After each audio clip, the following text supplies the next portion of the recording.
Hi friends, welcome back to my channel. इस video में आपको बताने वाला हूँ ऑप्शंस होता क्या है। मतलब बेसिक से एकदम कि बिगिनर्स को कितने अमाउंट से स्टार्ट करना चाहिए और ये ऑप्शन होता क्या है। ऑप्शन में मतलब सीई क्या होता है, पीई क्या होता है, कब सीई खरीदना चाहिए, कब पीई खरीदना चाहिए। एकदम बेसिक से बिल्कुल इजीली लैंग्वेज में बहुत जल्दी बता दूंगा। मतलब कोई टाइम पास नहीं, बिल्कुल एकदम इजीली बताने वाला हूँ।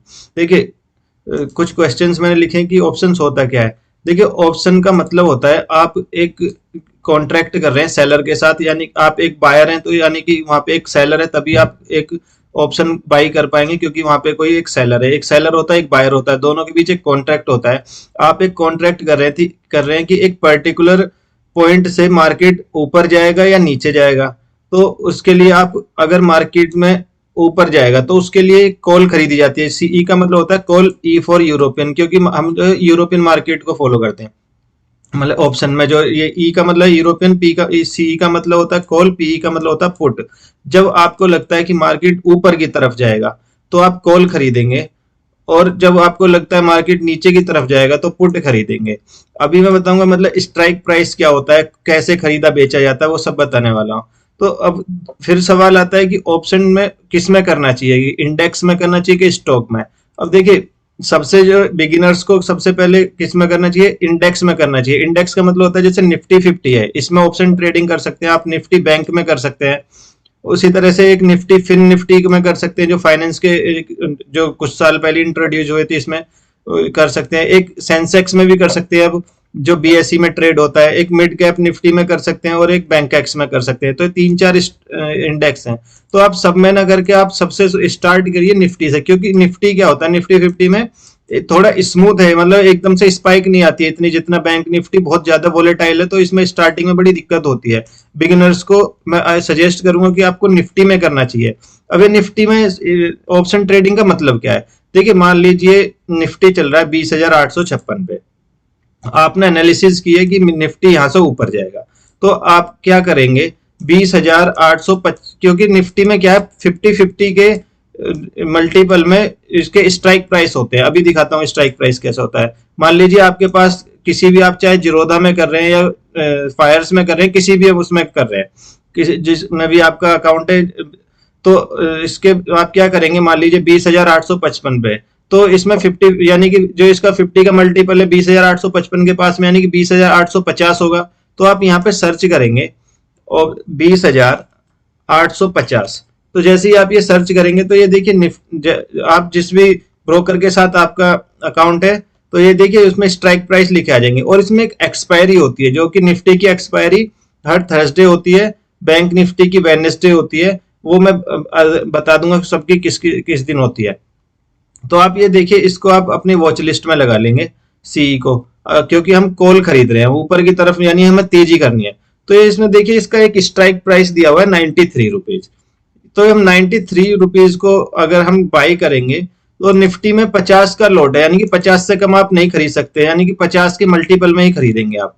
तो 50, तो हम इसमें इसको बाई करने जाएंगे, तो इसमें 50 की मल्टीप्लाई करेंगे तो कितना बनेगा, लगभग ये बनेगा 4500 के आसपास बनेगा। ठीक है, तो आप जब खरीदने जाएंगे वो दिख जाएगा कि कितना प्रीमियम इसमें चाहिए। तो आप लगभग 5,000 रुपए से भी ऑप्शन ट्रेडिंग स्टार्ट कर सकते हैं, यानी सीख सकते हैं आराम से, कोई दिक्कत नहीं है। आप 10,000 रुपए डालिए अपने डीमैट अकाउंट में, 5,000 से या 4,000 से ट्रेड कीजिए, क्योंकि उसमें लॉस, क्योंकि स्टार्टिंग में क्या है, लॉस होने की संभावना ज्यादा है। तो 1,500 2,000 का आपका अगर लॉस भी होता है, तब भी आपके पास 8,000 रुपए बचेंगे, तो इससे आप और ट्रेड कर पाएंगे। तो इसलिए निफ्टी में, क्योंकि इसका प्रीमियम इतना ज्यादा नहीं होता, और उसमें दो लोट आ सकते हैं आराम से, एक लोट दो लोट आराम से आ सकते हैं। तो डिपेंड करता है, एक्सपायरी के नजदीक है तो और प्रीमियम कम हो जाता है। ये अभी एक्सपायरी से, क्योंकि 2 दिन बाद एक्सपायरी, तो इसलिए प्रीमियम इतना ज्यादा दिख रहा है। एक्सपायरी के पास में ये और श्रिंक हो जाएगा, लगभग 50 के आसपास आ जाएगा। तो ये निफ्टी में तो ये हुआ। बैंक निफ्टी में क्या होता है, बैंक निफ्टी में 100 के मल्टीपल में आपके स्ट्राइक प्राइस होते हैं। मान लीजिए जैसे ये 47,012 लिखा हुआ है, तो इसमें जो स्ट्राइक प्राइस होगा वो हो जाएगा 47,000 का सीईपी होगा, उसी तरह 47,100 का सीईपी होगा, उसी तरीके से इसके कम कर दीजिए 46,900 का सीईपी होगा। तो बैंक निफ्टी में 100 के मल्टीपल पे होते हैं, और निफ्टी में 50 के मल्टीपल में, यानी कि 20,850, 20,900। और जो लॉट साइज है निफ्टी में 50 का है, यानी कि 50 शेयर मान लीजिए उसे, और बैंक निफ्टी में 15 का है। यानी कि आप अगर बैंक निफ्टी में बाय करने जा रहे हैं तो जो इसका स्ट्राइक प्राइस होगा, मान लीजिए 45,000, ये 47,000 का स्ट्राइक प्राइस चल रहा है 200 रुपए, तो 200 रुपए इंटू आपका लॉट साइज 15, यानी कि 3,000 रुपए में आप एक कॉल या पुट खरीद सकते हैं। तो ये तो हुए स्ट्राइक प्राइस। और मतलब कहाँ कहाँ पे उसी तरीके से आप जिस भी इंडेक्स में करना चाहे, फिर निफ्टी में करेंगे तो उसमें भी 50-50 के उसमें मिल जाएंगे मल्टीपल में, लेकिन उसमें जो लोड साइज है वो 40 का है। तो अभी क्वेश्चन नेक्स्ट आता है कि एक्सपायरी का क्या है। एक्सपायरी का मतलब होता है वो जो कॉन्ट्रैक्ट है वो एक वीकली कॉन्ट्रैक्ट है और मंथली भी होता है, और तो उसकी एक एक्सपायरी डेट रखी गई है। यानी कि जैसे निफ्टी में हर थर्सडे को एक एक्सपायरी होती है, और बैंक निफ्टी में वेडनेसडे को होती है, फिर निफ्टी में ट्यूसडे को होती है। उसी तरीके से सबकी अलग अलग, जैसे सेंसेक्स की फ्राइडे होती है। तो मान लीजिए आप निफ्टी में कर रहे हैं, तो निफ्टी में जो आप मान लीजिए आपने मंडे को ऑप्शन ट्रेडिंग कर रहे हैं आप, तो इसका मतलब यह है कि जो आप कॉन्ट्रैक्ट खरीद रहे हैं, अगर उसे मंडे को आपने बाई किया, मान लीजिए आपने एक कॉल बाई किया, तो आप उसे मैक्सिमम थर्सडे तक ही रख सकते हैं। और थर्सडे को वो या तो आप कट कर देंगे या फिर उसको ऑटोमेटिक आपका ब्रोकर कट कर देगा। मतलब जिस दिन वो एक्सपायर होगा 3:30 के बाद में रात को, अगर आपको प्रॉफिट हुआ है लॉस हुआ, उसका अमाउंट आपके या तो वो जीरो हो जाएगा अगर आउट ऑफ द मनी रहेगा, और अगर आप प्रॉफिट में तो उतना अमाउंट आपके उसमें डीमैट अकाउंट में रात को आ जाएगा। अब डिपेंड अब how much amount is required, यानी कि आप कितने अमाउंट से शुरू कर सकते हैं ऑप्शन ट्रेडिंग। देखिए मैंने बताया ऑप्शन ट्रेडिंग अगर आप उसमें करते हैं, क्या बोलते हैं, निफ्टी में, तो निफ्टी में अगर करते हैं तो उसमें आप आराम से 5,000 रुपए से भी कर सकते हैं, क्योंकि 5,000 रुपए से अगर मान लीजिए 100 रुपए भी स्ट्राइक प्राइस चल रहा है और आप एक लॉट खरीदते हैं तो 5,000 रुपए में आपका एक लॉट आ जाएगा। उसी तरीके से अगर आप थोड़ा आउट ऑफ द मनी यानी कि दूर का खरीदते हैं, मान लीजिए निफ्टी चल रहा है अभी 19 ये इतना 20,855 के बाद, अगर आप इसके 21,000 का खरीदेंगे तो वहां का स्ट्राइक प्राइस और कम होगा। तो इस तरीके से आप कम में भी खरीद, लेकिन उसमें दिक्कत यह है कि अगर जितना दूर का खरीदेंगे उसमें मोमेंटम भी उतना ही स्लो होता है, क्योंकि ऑप्शन सिर्फ बाई और सेल का नहीं है कि बाई कर लिया सेल कर लिया, उसमें बहुत सारी चीज है, क्या बहुत सारे एल्गोरिदम लगे हुए हैं कि डेल्टा गामा थीटा, वो सब मैं धीरे धीरे इस सीरीज में बताता चलूंगा।